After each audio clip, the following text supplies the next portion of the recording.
Hello student, welcome back. आज हम बात करेंगे कॉमन सॉल्ट और रॉ मटेरियल फॉर केमिकल्स, यानी कि कुछ केमिकल्स के बारे में आज हम पढ़ने वाले हैं जो हम डे टू डे लाइफ में यूज़ करते हैं या फिर उनसे वह कुछ ऑब्जेक्ट बनी हुई है। ठीक है, तो वह केमिकल बनाने के लिए जो रॉ मटेरियल चाहिए, वह रॉ मटेरियल कौन सा यूज़ होता है? कॉमन सॉल्ट यानी कि नमक। उसकी केमिकल नेम बोले तो क्या हो जाएगी? सोडियम क्लोराइड यानी कि NaCl। ये कॉमन सॉल्ट यानी कि हम नमक बोलते तो उससे उसका केमिकल फार्मूला क्या हो जाएगा? NaCl हो जाएगा। ठीक है, और उसका जो केमिकल नेम है वह क्या बोला जाएगा? Sodium chloride. ठीक है, तो ये सोडियम क्लोराइड का यूज़ करके कुछ केमिकल सब्सटेंस हमें यहाँ पर पढ़ने हैं कि वह उनके रिएक्शन क्या होगी, केमिकल रिएक्शन। इसके साथ साथ उनके यूजेस क्या होते हैं। ठीक है, तो वह हम देखना है। तो फर्स्ट जो केमिकल देखना है उसका नाम है सोडियम हाइड्रोक्साइड। तो सोडियम हाइड्रोक्साइड हमने आगे भी पढ़ लिया है। ये सोडियम हाइड्रोक्साइड एक क्या है? बेस है, और वह भी एक स्ट्रॉन्ग बेस है। ठीक है, और उसका केमिकल फॉर्मूला देखें तो क्या हो जाएगा? NaOH। क्या हो जाएगा इसका केमिकल फॉर्मूला? NaOH। ठीक है, जो OH को क्या बोला जाता है? हाइड्रोक्साइड। OH माइनस जो होता है, इस तरह का जो नेगेटिव आयंस है उसे क्या बोला जाएगा? हाइड्रोक्साइड बोला जाएगा। ठीक है, तो इसका जो नेम बना हुआ सोडियम हाइड्रोक्साइड हुआ। अब इसका जो कॉमन नेम है, जनरल नेम जो होता है वह क्या है? कॉस्टिक सोडा भी उसे बोला जाता है। क्या बोला जाएगा इसे? दूसरा कॉस्टिक सोडा भी बोला जाता है, ये आपको याद रखना है। ठीक है, इसके साथ साथ इसे जो प्रिपेयर किया जाता है, तो वह जो प्रोसेस है उस प्रोसेस का नाम है क्लोर अल्कली प्रोसेस। जो ये जब बना सोडियम हाइड्रोक्साइड जिस प्रोसेस से बनता है उस प्रोसेस का नाम क्या है? क्लोर अल्कली प्रोसेस। अब ये नाम किसके ऊपर से पड़ा है वह भी हम इस उसकी रिएक्शन में ही देख लेंगे। ओके, बट अब पहले हम देखते हैं कि ये कैसे बनाया जाएगा सोडियम हाइड्रोक्साइड। ठीक है, तो उसके लिए क्या किया जाता है? किसका यूज करना पड़ेगा? Common salt.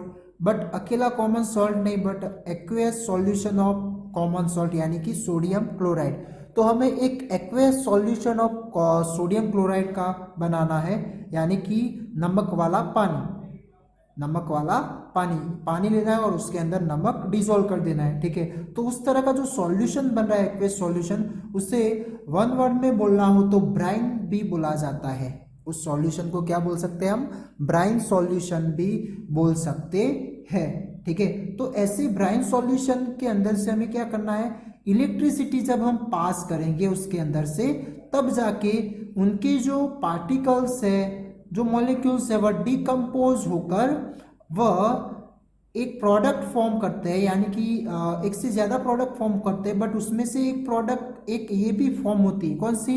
Sodium hydroxide. और ये सोडियम हाइड्रोक्साइड अब कैसे फॉर्म होता है वह अब ये एक्टिविटीज के थ्रू या फिर एक फिगर के थ्रू हम समझते हैं। तो ये जो लिखा है कि when electricity is passed through an aqueous solution of sodium chloride and it decompose to form sodium hydroxide. तो ये कैसे बनेगा? तो हम फिगर के थ्रू समझे तो नॉर्मली एक फिगर के थ्रू हम समझते हैं कि एक हम बीकर या फिर कोई इस तरह का वेसल ले लेंगे, जिसके अंदर हम क्या करेंगे? कॉमन सॉल्ट का सॉल्यूशन लेंगे, यानी कि ब्राइन सॉल्यूशन हम लेंगे। ठीक है, ये क्या हो जाएगा? NaCl का सॉल्यूशन, NaCl का एक्वेस सॉल्यूशन। ठीक है, अब ये जो सॉल्यूशन है इसके अंदर से इलेक्ट्रिसिटी पास करनी है हमें। तो इलेक्ट्रिसिटी पास करनी है तो इसके लिए कुछ मेटालिक प्लेट या मेटालिक रॉड हमने यूज करना पड़ेगा। ठीक है, और उन्हें कनेक्ट करना पड़ेगा बैटरी के साथ। ओके, तो तब जाके क्या कर सकते हैं हम? इसके अंदर से इलेक्ट्रिसिटी पास कर सकते हैं, और दोनों के बीच में गैपिंग भी होनी चाहिए। ओके, अब एक ये पॉजिटिव टर्मिनल हो जाएगा, ये नेगेटिव टर्मिनल्स। तो ये तो आप तो जानते ही है कौन सा पॉजिटिव बनेगा, कौन सा नेगेटिव बनेगा। ठीक है, अब यहाँ पर होगा क्या? तो जो NaCl है, तो NaCl के अंदर यानी कि एक्वेस सॉल्यूशन है, तो कुछ आयंस प्रेजेंट होंगे। ठीक है, अब NaCl जब पानी में डिसॉल्व होगा तो उसके आयंस स्प्रेड हो जाएंगे, यानी कि कौन से आयन्स बन जाएगी इसके, तो एक पॉजिटिव आयन होगा Na+ और नेगेटिव आयन होगा Cl-, ठीक है। इसके साथ साथ पानी भी है, तो पानी के आयन्स भी H+ एंड OH-, ठीक है। तो ऐसे आयन्स इन सॉल्यूशन के अंदर पूरे सॉल्यूशन के अंदर क्या हो गए होंगे, स्प्रेड हो गए होंगे, ठीक है। ऐसे बहुत सारे आयन्स इसके अंदर मूव होते रहेंगे, ओके। जैसे ही हम इलेक्ट्रिसिटी पास करते ये एक्वेस सॉल्यूशन के अंदर सोडियम क्लोराइड के, तो अब ये जो पॉजिटिव रोड है या फिर पॉजिटिव इलेक्ट्रॉन्स है, वहां पर क्या होगा कि इसमें से कौन से आयन अट्रैक्ट होने का स्टार्ट कर देंगे, तो जो नेगेटिव आयन्स है वह स्टार्ट कर देंगे, ठीक है। यानी कि कौन से, तो एक Cl- और OH- है, उसमें से ये जो Cl- है वह इस इलेक्ट्रोड के ऊपर या फिर रोड के ऊपर क्या हो रहा है, अट्रैक्ट हो रहा है। तो ये क्या करेगा, ये एक टाइप का पॉजिटिव टर्मिनल बन गया, यानी कि पॉजिटिव प्लेट या रोड बन गई, ठीक है। तो ये पॉजिटिव है, इसकी वजह से क्या होगा, वहां पर ये इलेक्ट्रॉन गेन करेगा, ये वाली प्लेट, ठीक है। तो ये Cl- के पास एक इलेक्ट्रॉन था ज्यादा, तो वह क्या करेगा, अपना एक इलेक्ट्रॉन लूज करके Cl बना देगा, ठीक है। और वह अपने अंदर के एक इलेक्ट्रॉन क्या कर रहा है, लूज कर रहा है। तो ये हमने लूज होता हुआ दिखाया अलग उससे। दूसरा एक Cl- आएगा, यानी कि इसके अंदर बहुत सारे NS यानी कि हर एक आयंस के आयंस इसके अंदर प्रेजेंट होंगे, ठीक है। तो यहाँ पर Cl- का एक दूसरा भी होगा आयंस, तो वह भी क्या करेगा, वह भी सेम टू सेम प्रोसेस करेगा। तो तब जाके ये जो Cl सेपरेट हो रहा है, वह Cl फिर क्या करेंगे, ये दो Cl के पार्टिकल या फिर एलिमेंट कंबाइन होकर क्या बना देगी, उसे स्टेबल करने के लिए Cl2 गैस में कन्वर्ट हो जाते हैं, ओके। तो इस रिएक्शन को कुछ लिखनी हो तो आप इस तरह से भी लिख सकते हैं कि दो Cl ions, negative ions combine होकर Cl2 गैस बनाते हैं और दो इलेक्ट्रॉन लूज कर देते हैं, ठीक है। तो ये कुछ, ये दोनों को कंबाइन करके लिखना हो तो आप इस तरह से भी लिख सकते हैं, बात समझ आ रही है। और ये क्या हो जाएगा, गैसियस फॉर्म में। तो ये कहां से ये रिलीज होगा, तो ये जो पॉजिटिव टर्मिनल्स आपको दिख रहा है, पॉजिटिव इलेक्ट्रॉन्स जो लिख रहा है, जो हमने प्लेट के फॉर्म में या फिर रोड के फॉर्म में लिया है मेटालिक, तो यहाँ पर इस तरह से बबल फॉर्म होगी उसके सराउंडिंग, ठीक है। तो ये जो बबल फॉर्म होगी उसके अंदर कौन सा गैस होगा, तो वहां पर होगा Cl2 गैस रिलीज होगा, ठीक है। तो ये पॉजिटिव टर्मिनल यानी कि एनोड के ऊपर से कौन सा गैस रिलीज होगा, यहाँ पर Cl2 गैस रिलीज होगा, यानी कि क्लोरीन गैस रिलीज होगा, ठीक है। इसके बाद ये जो पॉजिटिव आयन है यानी कि H+ हाइड्रोजन आयन, वह कहां पर अट्रैक्ट होगा, तो वह हो जाएगा इस नेगेटिव प्लेट के पर, ठीक है, ओके। तो अब ये क्या करेगा, तो इसी तरह हम प्रोसेस देखते हैं कि H+ के पास एक इलेक्ट्रॉन कम है, ओके। तो अब वह क्या करेगा, एक इलेक्ट्रॉन इस नेगेटिव प्लेट के पर से लेगा, ऑब्टेन करेगा, ठीक है। तो वह क्या बन जाएगा, H बन जाएगा, ठीक है। इसी तरह एक दूसरा हाइड्रोजन का आयंस सेम प्रोसेस करेगा, यानी कि इसके अंदर बहुत सारे हाइड्रोजन के आयंस होगी, ठीक है। तो वह भी H बना देगा, एलिमेंट बना देगा, ओके। तो अब ये दोनों कंबाइन होकर क्या बना देगी, यानी कि स्टेबल होने के लिए H2 गैस में कन्वर्ट हो जाते हैं, ठीक है। तो ये गैस कहां से रिलीज होगी, तो ये कैथोड के ऊपर से, इससे नेगेटिव्स को क्या बोला जाएगा, कैथोड भी हम बोल सकते हैं। तो यहां से कौन सा गैस रिलीज होगा, हाइड्रोजन गैस रिलीज होगा, ठीक है। और इसे अब दूसरे इक्वेशन के फॉर्म में इसे लिखना हो कंबाइन करके, तो आप इस तरह से लिख सकते हैं कि 2H+ आयंस दो इलेक्ट्रॉन्स लेकर क्या बनाएंगे, H2 गैस में कन्वर्ट करते हैं, ठीक है।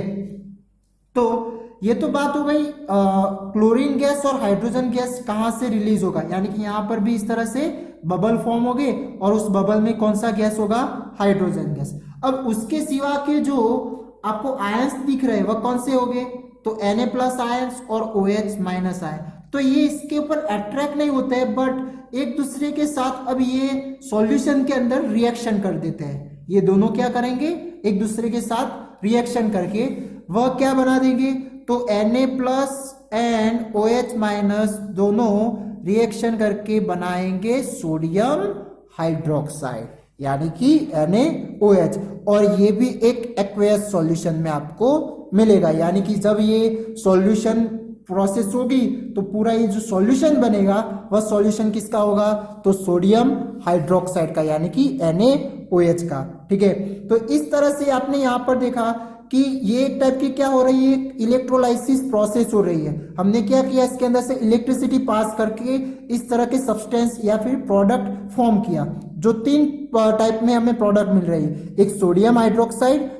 Chlorine gas and hydrogen gas. Chlorine gas है वह जो एनोड के ऊपर से मिल रहा है, हाइड्रोजन गैस है वह कैथोड के ऊपर से मिल रहा है। ठीक है, ये एक सिंपल फिगर थी, टेक्स्ट बुक में आपको कुछ डिफरेंट करके दिखाई, यानी कि एक कंटेंट में पूरा क्लोज सर्किट क्लोज पैक में बताइए आपको। ठीक है, बट ये एक टाइप की इलेक्ट्रोलाइसिस प्रोसेस है, यानी कि आपने फर्स्ट चैप्टर में देख लिया था इलेक्ट्रोलाइसिस प्रोसेस, जो पानी के मॉलिक्यूल के अंदर से यानी कि पानी वाटर में से हाइड्रोजन गैस और ऑक्सीजन गैस रिलीज किया था। ठीक है, वहां पे भी एनोड और कैथोड के ऊपर से, तो वह ये भी एक टाइप की क्या हो गई, इलेक्ट्रोलाइसिस प्रोसेस है। ओके, अब यहाँ पर कुछ केमिकल रिएक्शन के फॉर्म में दिखाना हो तो कैसे दिखा सकते हैं, तो यहाँ पे हमने ब्राइन सॉल्यूशन लिया है, यानी कि NaCl को पानी के साथ डिसॉल्व किया है। ठीक है, तो इसकी वजह से क्या मिल रहा है, तो NaOH sodium hydroxide aqueous form में, दूसरा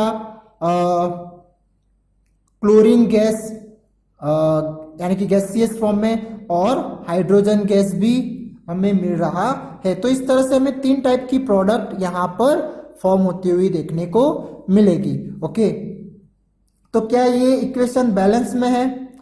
आप यहाँ पर देख सकते हैं कि जो Cl Na तो यहाँ पर 1 दिख रहा है, Cl जो है वह यहाँ पर राइट साइड 2 है, 2 पार्टिकल्स दिख रहे हैं, यहाँ पर 1 है, सिंगल है, तो ये बैलेंस नहीं है। तो उसे बनाने के लिए क्या करना पड़ेगा, यहाँ पर 2 लगाना पड़ेगा।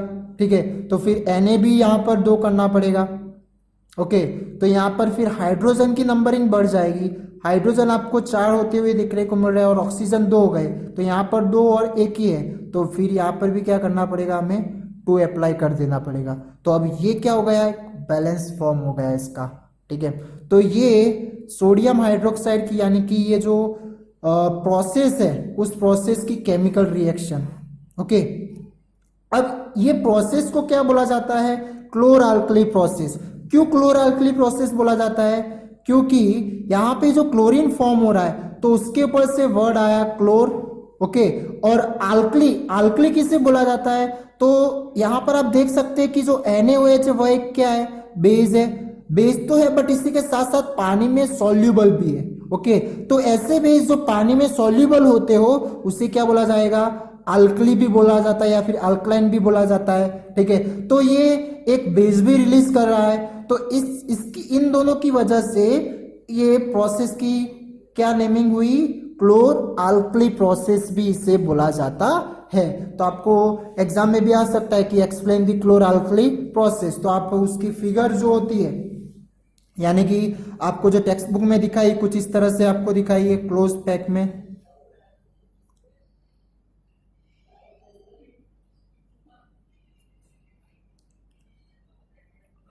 उसके अंदर इस तरह से एक कप बीच में पोरस मेम्ब्रेन लिया है। ओके, और वहां पर मेटालिक प्लेट यूज की है और बैटरी के साथ कनेक्ट किया है। ठीक है, ये पॉजिटिव टर्मिनल हो जाएगा, ये नेगेटिव टर्मिनल हो जाएगा। पॉजिटिव को एनोड बोलेंगे और इसे क्या बोला जाएगा, कैथोड। ओके, तो ये जो पॉजिटिव और इसके अंदर कौन सा सॉल्यूशन, तो ब्राइन सॉल्यूशन फिलअप किया है पूरा। ठीक है, और यहां से ब्राइन सॉल्यूशन रिलीज किया जाएगा। ठीक है, और जब ये पूरी इलेक्ट्रिसिटी स्टार्ट करते हैं हम, तो ये पॉजिटिव रोड के थ्रू यहाँ से जो गैस निकलेगा वह कौन सा होगा, क्लोरीन गैस निकलेगा, और जो नेगेटिव में से जो गैस रिलीज होगा वो यहाँ से निकलेगा, यानी कि वह कौन सा होगा, हाइड्रोजन गैस। और यहाँ से जो सॉल्यूशन निकलेगा वह कौन सा होगा, तो सोडियम हाइड्रोक्साइड का एक्वेस सॉल्यूशन। ठीक है, तो यहाँ पर कुछ इस तरह की आपको फिगर दिखाई है, तो ये फिगर ड्रॉ करके पूरी उसकी इस तरह से एक्सप्लेनेशन आप बता सकते हैं। ओके, और इसके साथ साथ इनके यूजेस क्या होंगे, तो वन बाय वन हम देखें तो चलो पहले सोडियम हाइड्रोक्साइड का देख लेते हैं कि भाई सोडियम हाइड्रोक्साइड का डे टू डे लाइफ में ऐसा तो कौन सी चीजें बनाने में यूजफुल होता है। ठीक है, तो फर्स्ट हम बात करें तो जो साबुन होते हैं, सॉप एंड डिटर्जेंट, तो ये सॉप एंड डिटर्जेंट बनाने के लिए इसका यूज होगा सोडियम हाइड्रोक्साइड यानी कि कॉस्टिक सोडा का। फिर पेपर मेकिंग फैक्ट्रीज में, इंडस्ट्रीज में इसका यूज किया जाता है। ओके, नेक्स्ट आर्टिफिशियल फाइबर्स बनाने में भी यूज होते हैं, लाइक रेयॉन। ठीक है, जो आर्टिफिशियल फाइबर है, रेयॉन है, नायलॉन है। ओके, तो उस तरह के जो आर्टिफिशियल फाइबर्स है वो बनाने में भी इसका यूज किया जाता है। ठीक है, इसके साथ साथ डीग्रेजिंग मेटल। अब ये डीग्रेजिंग का मतलब क्या होगा वह समझते पहले। अब ये एक टाइप का जैसे कि इसका नाम है ग्रीस एक ल्यूब्रिकेंट सब्सटेंस होता है। जो मशीनरी होती है ना, मशीनरी के पार्ट्स जो होते हैं वह उन्हें ल्यूब्रिकेंट रखने के लिए वहां पर यूज किया जाता है ग्रीस। ठीक है, एक चिपचिपा सब्सटेंस होता है जो क्या करता है, उससे ल्यूब्रिकेंट, हर एक पार्ट को ल्यूब्रिकेंट रखेगा। तो इस तरह के जो मेटल के पार्ट है उसे डीग्रेजिंग करने के लिए क्या किया जाएगा, सोडियम हाइड्रोक्साइड का यूज किया जाता है। ओके, यानी कि कॉस्टिक सोडा का। इसके बाद हाइड्रोजन गैस के बारे में बात करें तो एक तो इसका फ्यूल यानी कि फ्यूल के लिए यूज होता है जैसे कि रॉकेट में। ओके, इसके साथ साथ उसका यानी कि एमोनिया, हाँ एमोनिया बनाने के लिए, यानी कि एमोनिया क्यों, क्योंकि वह फर्टिलाइजर के लिए यूज होता है। किसके लिए, फर्टिलाइजर्स बनाने में यूज होगा। तो ये एमोनिया बनाने के लिए भी आप देख सकते हैं हाइड्रोजन एटम्स वहां पर आ रहा है उसके फॉर्मूले में। तो वह कहाँ से रिलीज होगा, तो हाइड्रोजन गैस में से ही वह बनाया जाएगा। ठीक है, पूरा जो उसका कंपाउंड है या फिर जो मॉलिक्यूल है वह जो बन रहा है वह किसके अंदर से आप देख सकते हैं, हाइड्रोजन में से ही बन रहा है। ठीक है, इसके साथ जो क्लोरीन गैस है, तो क्लोरीन गैस का यूजेस के बारे में बात करें तो पहले वाटर ट्रीटमेंट। तो जो वाटर ट्रीटमेंट प्लांट होते हैं तो उसे वाटर को प्योरीफाई करने के लिए, यानी कि उसके अंदर से जर्म्स को डैमेज करने के लिए, निकालने के लिए क्या किया जाएगा, इस क्लोरीन गैस का यूज किया जाता है। ओके, फिर जो स्विमिंग पूल का पानी प्योर करने के लिए स्विमिंग पूल्स में भी यूज किया जाता है। ठीक है, इसके साथ पीवीसी की पाइप्स जो होती है, यानी कि पीवीसी के जो मटेरियल्स होते हैं, पीवीसी का फुल फॉर्म क्या हो जाएगा, तो पॉलीविनाइल क्लोराइड। ओके, ये नाम भी याद रख सकते हैं आप, पॉलीविनाइल क्लोराइड। ओके, तो ये पीवीसी के जो भी मटेरियल्स बनते हैं तो यहाँ पर उसमें भी बनाने के लिए, पीवीसी का मटेरियल बनाने के लिए क्लोरीन का यूज होता है।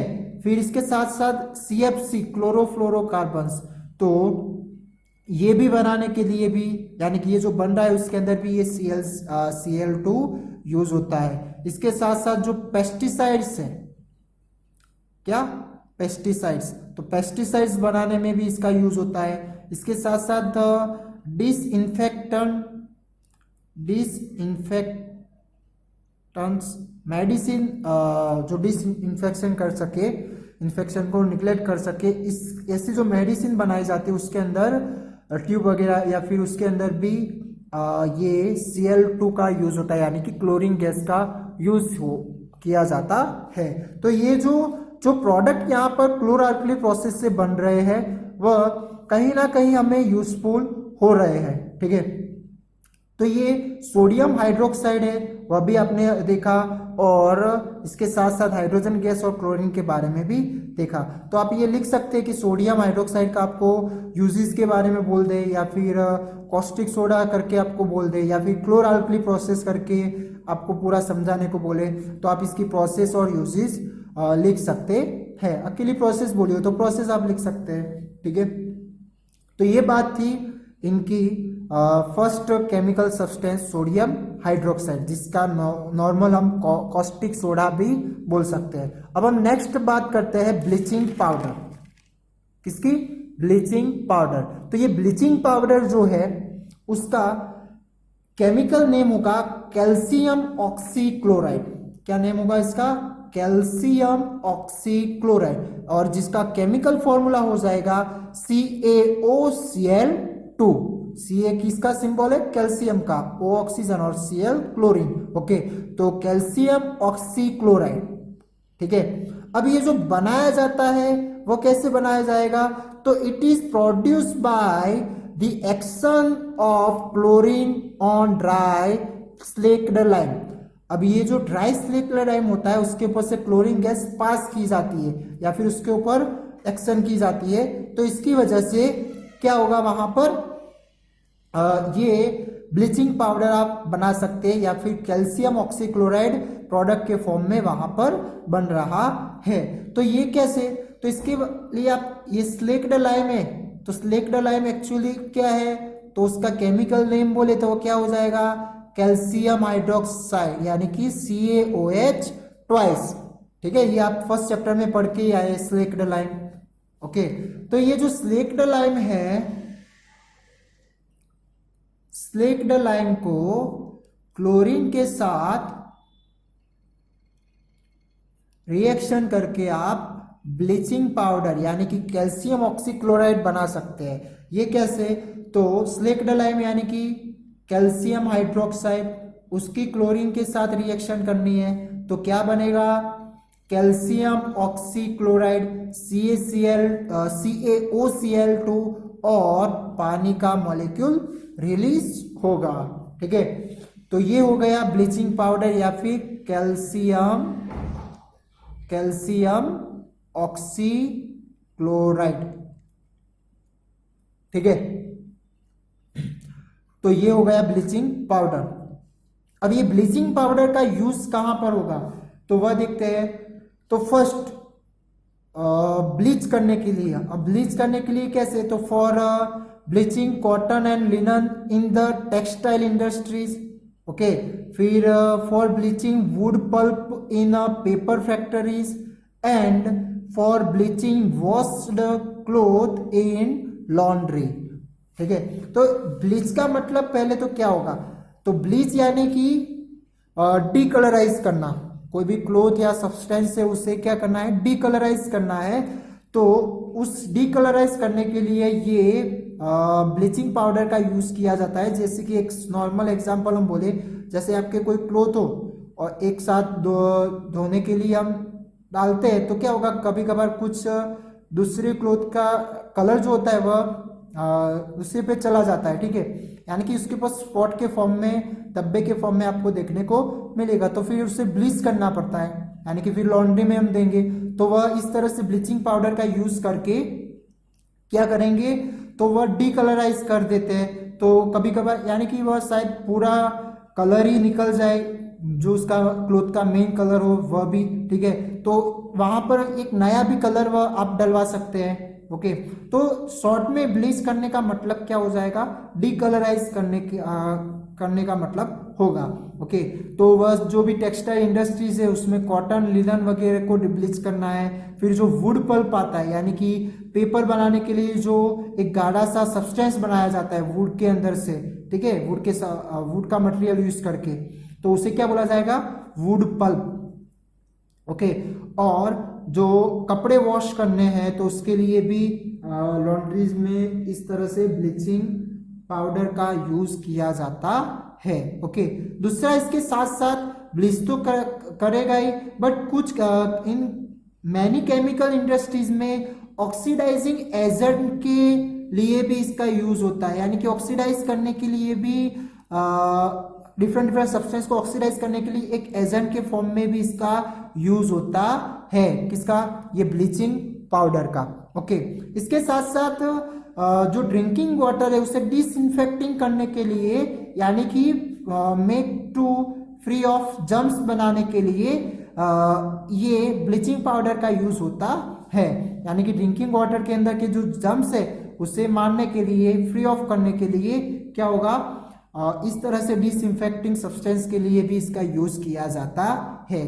तो ये बात थी ब्लीचिंग पाउडर के लिए कि इसका केमिकल रिएक्शन क्या हो जाएगा और इसके साथ साथ इसके यूजेस क्या हो जाएंगे। ठीक है, तो इस तरह से आपको यूजेस या फिर केमिकल रिएक्शन के फॉर्म में इसका क्वेश्चन आ सकता है। और दूसरा कि इसका केमिकल नेम भी आपको याद रखना है कि क्या हो जाएगा उसका।